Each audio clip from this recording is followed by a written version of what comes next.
अगर नासा की माने तो 12 अगस्त को होने वाली खगोलीय घटना कोई आम घटना नहीं है। 1999 के बाद से यूरोप में और 1912 के बाद से आइबेरियन पेनिनसुला में होने वाली ये पहली घटना है।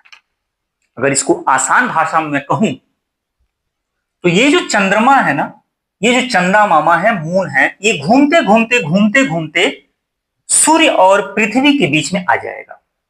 अब आप कहेंगे कि सर ये तो सोलर इक्लिप्स की कंडीशन बन रही है, ये सूर्य ग्रहण की कंडीशन है। जी हां, लेकिन एक लाइन में कह देना इतना ही आसान होता तो खगोलविद और नासा क्यों चिल्ला रहे होते कि दुर्लभ घटना है, ये कई सौ साल में एक बार होता है। दरअसल स्कूल में जो हम लोगों को पढ़ाया गया है कि चंद्रमा पृथ्वी का एक चक्कर लगाते लगाते जब सूर्य और पृथ्वी के बीच में आ जाता है तो उसे सूर्य ग्रहण कहते हैं। लेकिन ये नॉलेज का सिर्फ 5% हिस्सा है, 95% हमको नहीं पढ़ाया गया होता। क्यों? क्योंकि आपको पता होना चाहिए कि चंद्रमा पृथ्वी का एक चक्कर लगाता है 27 दिन 7 घंटे में। कुछ सेकेंड भी अभी आगे मैं बताऊंगा। ऐसे एक चक्कर ऐसे लगाता रहता है, तो जब एक चक्कर ऐसे लगाता रहता है तो हर 27 दिन पर चंद्रमा यहां आएगा कि नहीं आएगा? हर 27 दिन पर जब एक चक्कर अपना पूरा करेगा तो यहां आएगा कि नहीं आएगा? आएगा। और जब यहां आएगा तो सूर्य और पृथ्वी के बीच में तो आ गया। इसका मतलब यह है कि हर 27 दिन पर सूर्य ग्रहण पड़ना चाहिए, हर 27 दिन पर सोलर इक्लिप्स की कंडीशन तो बननी चाहिए। तो फिर नासा ऐसा क्यों चिल्ला रहा है कि दुर्लभ घटना है? और हिंदू मैथोलॉजी में जो लोग बिलीव करते हैं वो लोग भी काफी एक्साइटेड है, क्योंकि सावन के महीने में दो दो इक्लिप्स, 12 अगस्त को भी और फिर 28 अगस्त को भी दो दो ग्रहण लगने वाले हैं। ऐसा खगोलीय संयोग दुर्लभ तो होता ही होता है। दरअसल बचपन से जो पढ़ाया गया हम लोगों को कि सूर्य और पृथ्वी के बीच में जब चंद्रमा आ जाए तो उसे ग्रहण कहते हैं, लेकिन यह नहीं पढ़ाया गया है कि सूर्य ग्रहण कितने प्रकार का होता है। दरअसल 4 प्रकार का होता है। Total solar Eclipse, annular solar Eclipse, partial solar Eclipse और हाइब्रिड सोलर इक्लिप्स, 4 प्रकार का। अगर इसे हिंदी में कहूं तो पूर्ण सूर्य ग्रहण, वलयाकार सूर्य ग्रहण, आंशिक सूर्य ग्रहण और संकर सूर्य ग्रहण। अगर आप इसे जान जाएंगे तो फिर सारी बात क्लियर हो जाएगी कि भाई हर 27 दिन 7 घंटे पर चंद्रमा पृथ्वी का जब एक चक्कर लगाता है तो फिर वो सूर्य और पृथ्वी के बीच में हर 27 दिन पर क्यों नहीं आता है? और ऐसा दुर्लभ संयोग, ये जो ग्रहण है वह साल में एक बार, कई साल में एक बार या कई सौ साल में एक बार क्यों आता है, ये सब कुछ क्लियर हो जाएगा। इसके लिए आपको मून और अर्थ के रिलेशन को समझना होगा, यानी कि पृथ्वी और चंदा मामा के रिलेशन को समझना होगा। कैसे? अब देखिएगा ध्यान से, थोड़ी देर के लिए इनको थोड़ा सा किनारे किया जाए। अब ये जो मून है, चंद्रमा है, ये पृथ्वी का एक चक्कर लगाता है। अब देखिए पृथ्वी का एक चक्कर लगाता है। अब एक चक्कर ऐसे ऐसे करके लगाएगा, ऐसे ऐसे करके एक चक्कर लगाएगा। कितने दिन में? 27 दिन 7 घंटे 43 मिनट 11.5 सेकेंड में एक चक्कर ऐसे पूरा करता है। लेकिन सिर्फ इतनी बात नहीं है, ये जो अपना चक्कर पूरा करता है तो इसका जो ऑर्बिट है, ये कक्ष है, वो ऐसे नहीं है, ये ऐसे नहीं पूरा करता है, ये ऐसे नहीं पूरा करता है। देखिएगा ऐसे नहीं। अब इसका ऑर्बिट जो है ये खुद ही 5 डिग्री पर झुका हुआ है, 5 डिग्री पर झुका हुआ है, यानी कि ऐसे पूरा करता है, ये ऐसे, ये 5 डिग्री पर झुका हुआ है। अब आपको बात समझ में आ रही है ना कि जो चंद्रमा का ऑर्बिट है वो ऐसे ना हो करके वो ऐसे है, ऐसे पृथ्वी का चक्कर वो ऐसे लगा रहा होता है, ऐसे लगा रहा होता है। क्लियर हो गई बात? अब इसमें पृथ्वी का झुकाव भी अब देखा जाए। सबको पता है कि पृथ्वी जो है वह सीधी खड़ी नहीं है, वह 23.5 अंश पर खुद ही झुकी हुई है, 23.5 अंश पर ये खुद ही झुकी हुई है। तो कुल मिला के चंद्रमा के ऑर्बिट और पृथ्वी के झुकाव के रिलेशन को जब समझा जाएगा तो एक बार इनका झुकाव 28.7 डिग्री का हो जाता है और एक बार ये 18.3 डिग्री का हो जाता है। यानी कि घूमते घूमते जब चंद्रमा एक चक्कर अपना पूरा करता है तो एक बार इसका जो 23.5 अंश का झुकाव ये और 5 डिग्री का झुकाव ये, तो एक टाइम ऐसा कंडीशन बनता है कि दोनों झुकाव का जोड़ दीजिएगा तो उतना झुकाव हो जाता है और एक बार 5 डिग्री का माइनस कर दीजिएगा तो उतना झुकाव हो जाता है। यानी कि एक कंडीशन ये बनता है और एक कंडीशन ये बनता है।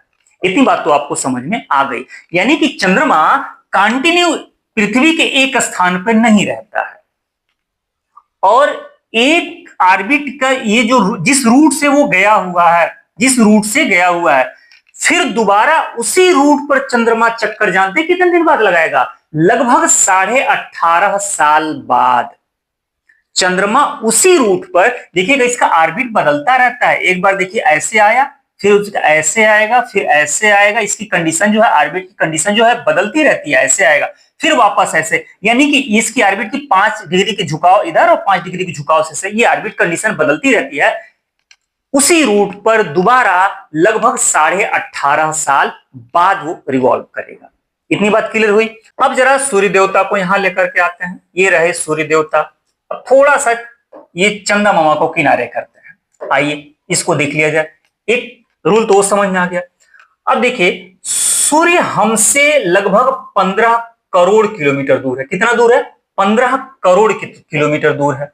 अब 15 करोड़ किलोमीटर दूर होने की वजह से सूर्य हमसे छोटा दिखाई देता है, हमसे छोटा दिखाई देता है। अब देखिए कंडीशन क्या बनती है, ये देखिए पृथ्वी 23.5 अंश पे झुक गई। अब 23.5 अंश पे झुक जाने की वजह से यहां पे एक मकर रेखा मान लीजिए, यहां पर एक कर्क रेखा मान लीजिए, ऐसे मान लीजिए, ठीक है, मान लेते हैं, ठीक।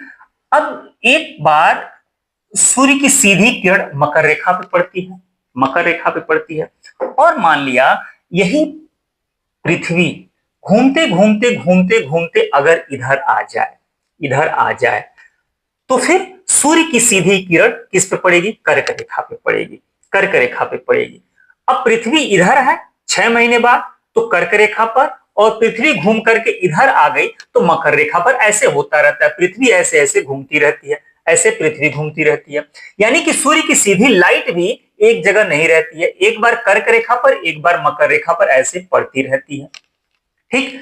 अब आप जरा बता दीजिए हमें, एक तो सूर्य की लाइट भी एक जगह स्थिर नहीं है, ये रोटेट करती रहती है, और दूसरे ऊपर से ये रहे हमारे चंदा मामा, ये भी एक जगह स्थिर नहीं है, ये भी ऐसे रोटेट करते रहते हैं, अपना रूट बदलते रहते हैं, अपना रूट बदलते रहते हैं। अभी इसको मैंने आपको समझाया है। एक बात बताइए, चंद्रमा एक बार अपना चक्कर पूरा कर लिया, और हो सकता है उस कंडीशन में सूर्य की लाइट यहां पड़ रही हो, सूर्य की लाइट यहां पड़ रही हो, या चंद्रमा अपने ऑर्बिट को चेंज करते करते यहां ऐसे अपना एक चक्कर पूरा किया हो, एक चक्कर पूरा किया हो, और सूर्य की लाइट यहां पड़ रही हो। तो बताइए हर 27 दिन पर वो कंडीशन कैसे बन पाएगी? कहने के लिए 27 दिन 7 घंटे 43 मिनट 11.5 सेकेंड पर चंद्रमा एक चक्कर पूरा तो कर रहा है, लेकिन वो सूर्य और पृथ्वी के बीच में कहां आ रहा है?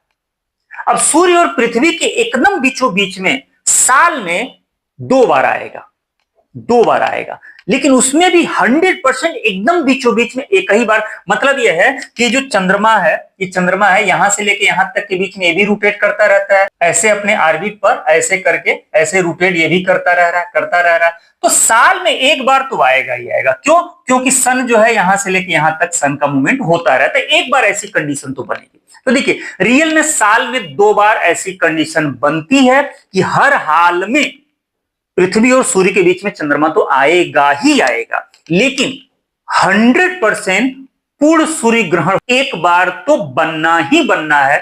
दोनों बार बन जाए तो बहुत अच्छी बात है। 2 बार से ज्यादा पूर्ण सूर्य ग्रहण, टोटल सोलर इक्लिप्स की कंडीशन नहीं बनती है। मैक्सिमम बनेगी तो 2 बार बनेगी। हालांकि सोलर इक्लिप्स की कंडीशन यानी कि सूर्य ग्रहण की कंडीशन 2 से ज्यादा बार बन सकती है, लेकिन वो टोटल नहीं, पूर्ण नहीं होगा, वो आंशिक हो सकता है। आंशिक हो सकता है, साल में 3 या 4 बार भी बन सकता है। एक बात क्लियर हुई? अच्छा, अब इसमें कुछ बातें और थोड़ा सा मैं जोड़ दूं। चंद्रमा के घूमने की जो अपनी स्पीड है वो अलग है, पृथ्वी के अपने धुरी पर घूमने की स्पीड अलग है। पृथ्वी सूर्य का एक चक्कर लगा रही है, उसके घूमने की स्पीड अलग है, सब अलग अलग स्पीड से घूम रहे हैं सब। तो एक बात बताइए, 2 पिंड हैं, अगर दोनों मान लीजिए कि 10 की स्पीड से दौड़ रहे हैं, तो ये कंफर्म है कि आगे चल करके दोनों फिर एक जगह दोनों की मुलाकात होगी। लेकिन एक चल रहा है 100 की स्पीड से, दूसरा चल रहा है 10 की स्पीड से, तीसरा चल रहा है 1000 की स्पीड से, तो फिर इतनी जल्दी दोनों की एक जगह मुलाकात तो नहीं हो पाएगी। फिर वो मैथ का फार्मूला यूज करना पड़ेगा कि कितने दिन बाद, कितने किलोमीटर बाद, कई सौ किलोमीटर के बाद से मुलाकात होगी। वही सेम कंडीशन है। मून की अपनी अलग स्पीड है, पृथ्वी के अपने धुरी पर और सूर्य के चक्कर लगाने की अपनी अलग स्पीड है, तो सबकी अलग अलग स्पीड है। इसीलिए वो कंडीशन नहीं बन पाता है कि सूर्य और पृथ्वी के बीच में वो चंद्रमा आए और पर्टिकुलर उसी जगह पर आए। जैसे मैंने कह दिया इंडिया के किसी एक स्टेट में बना, अब उसी जगह पर उसी स्टेट में वो कंडीशन फिर कब बनेगी, तो उसके लिए कई साल, कई सौ साल का लंबा इंतजार करना पड़ सकता है। जब सारे ग्रह नक्षत्र एक जगह फिट बैठेंगे तभी जाके वो कंडीशन बनेगा। तो बात मेरी आपको समझ में आ गई। अब देखिए वो चारों क्या होता है वो मैं आपको बता दूं। दरअसल सूर्य का चक्कर जो पृथ्वी लगा रही है तो उसका जो रूट है वो एलिप्टिकल रूट है, एलिप्टिकल रूट है। और ठीक इसी तरह से पृथ्वी का चक्कर जो चंद्रमा लगा रहा है तो उसका भी एलिप्टिकल रूट है, एलिप्टिकल रूट। एलिप्टिकल का मतलब यह है दीर्घवृत्ताकार। अब दीर्घवृत्ताकार को थोड़ा सा ऐसे समझ लीजिए कि चंद्रमा है, चंद्रमा पृथ्वी का चक्कर लगा रहा है, तो चक्कर लगाते लगाते लगाते लगाते एक बार सबसे पास में, इसकी दूरी सबसे पास होगी, और फिर चक्कर लगाते लगाते लगाते लगाते एक बार आएगा कि सबसे दूर होगी।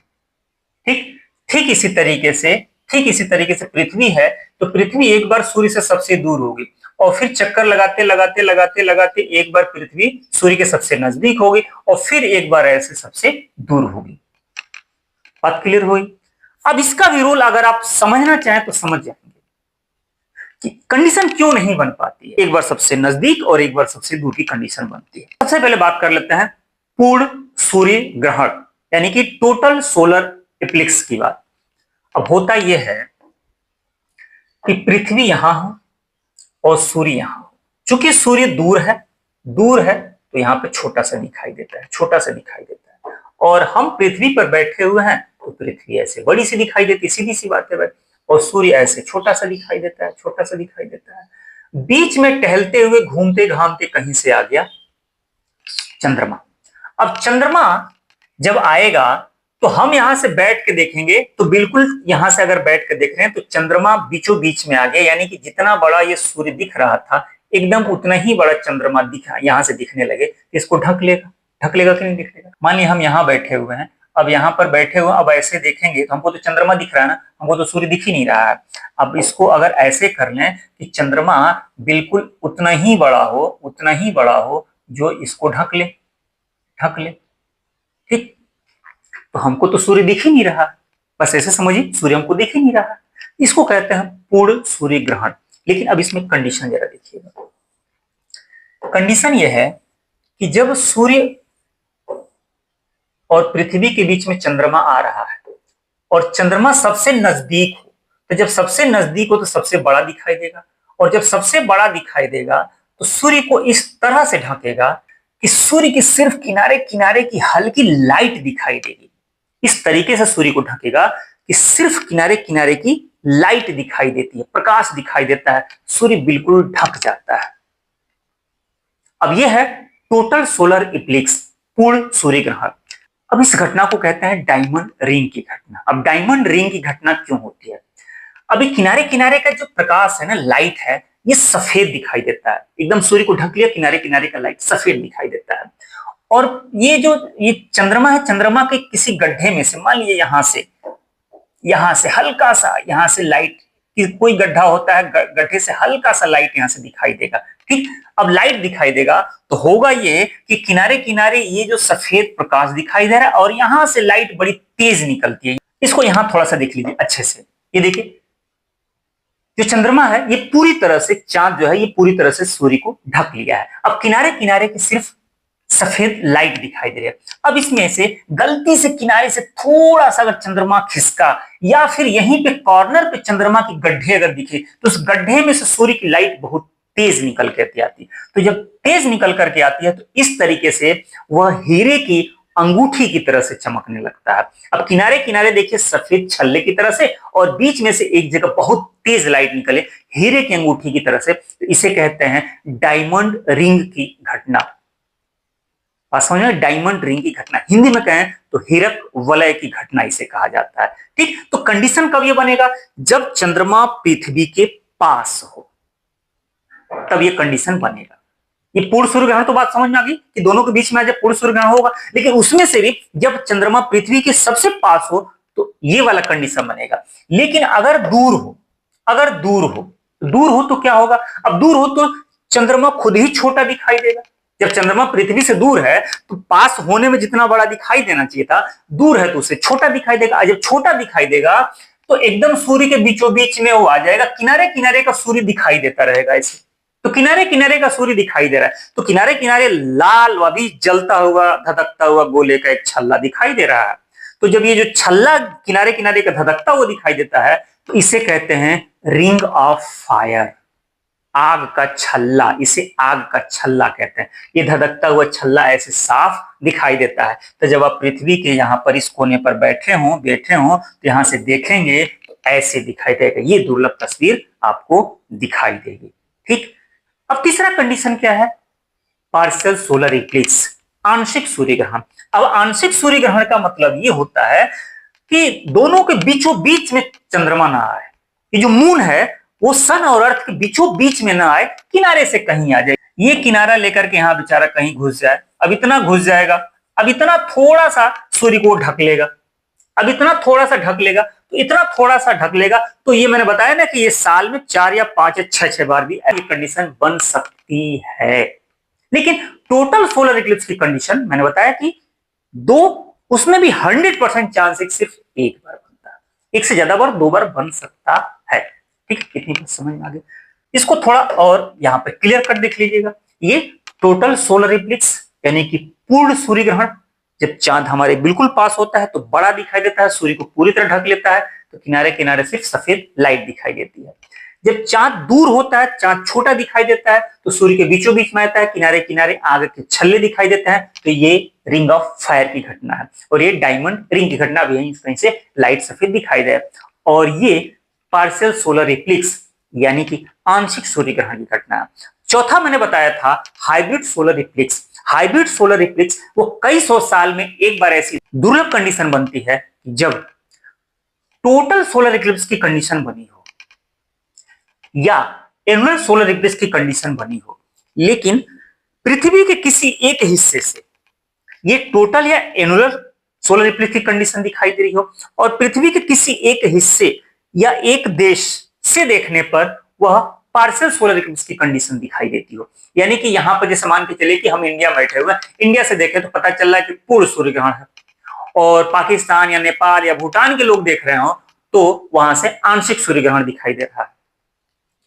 ये जब कंडीशन आती है, और ये कई सौ साल में एक बार ऐसी कोई कंडीशन बन सकती है, इसे कहते हैं हाइब्रिड सोलर इक्लिप्स यानी कि संकर सूर्य ग्रहण कहते हैं इसे। जनरली लोगों का मानना है कि सूर्य ग्रहण जब लगता है तो कुछ खाया पिया नहीं जाता, ये पूजा किया जाता है, वो दान किया जाता है।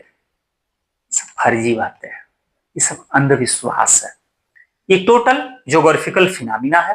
ये सिर्फ और सिर्फ ये पिंडों का, ये पिंड घूम रहे हैं तो जाहिर सी बात एक दूसरे के आसपास आएंगे ही आएंगे। अब इसका ग्रहण से, संकट से कोई लेना देना नहीं होता, ये सब फालतू की बातें हैं। हाँ, एक बात है कि नंगी आंखों से नहीं देखा जाता। क्यों नहीं देखा जाता है? अच्छा, जनरली आप लोग सुनते होंगे ना कि सूर्य ग्रहण लगता है तो नंगी आंखों से। ए भाई, सीधी सी बात है, सूर्य को कभी भी नंगी आंखों से नहीं देखा जाता है। उसकी जो लाइट है, उसकी जो अल्ट्रावायलेट किरणें हैं, रेज हैं, उतनी खतरनाक होती हैं कि जो लेंस, आंख के जो लेंस है ना, वो लेंस को वो जला देती है, खराब कर देती है। आप वो देखे होंगे ना, ऐसे लेंस करके ऐसे सूर्य पे रखने पे वो कागज जल जाता है, बस समझिए कि वही चीज है। तो कभी नहीं देखना चाहिए। दरअसल बाकी टाइम हम लोगों को कोई कहता नहीं है, और हम ऐसे करके सूर्य को कभी घूर के तो देखते नहीं है। वही कंडीशन बनती है, सूर्य ग्रहण होता है तो सब लोग खड़े होते हैं देखने के लिए, तो बताया जाता है कि भैया नहीं देखना चाहिए। तो सिर्फ सूर्य ग्रहण के ही टाइम नहीं, किसी भी टाइम सूर्य को नंगी आंखों से नहीं देखना चाहिए। आपके आंख की जो लेंस है, आंख की जो रेटिना है, वो खराब हो जाएगी, आप अंधे हो जाएंगे। बात समझ में आ गई? अगर देखना हो तो बिल्डिंग वालों से, जो बिल्डिंग कर रहे हैं उनसे मांग लीजिएगा, वो 2 मिनट करके देख लीजिएगा बिल्डिंग वालों से। बाकी ठीक। वीडियो कैसा लगा और आज की जानकारी कैसी लगी, ये कमेंट करके जरूर बताइएगा, और अच्छा लगा हो तो शेयर जरूर कीजिएगा। आज के इस वीडियो में सबसे अच्छी बात आपको क्या लगी, ये जरूर बताइएगा। मिलते हैं समझदार टॉपिक के साथ, तब तक अपना ख्याल रखिए।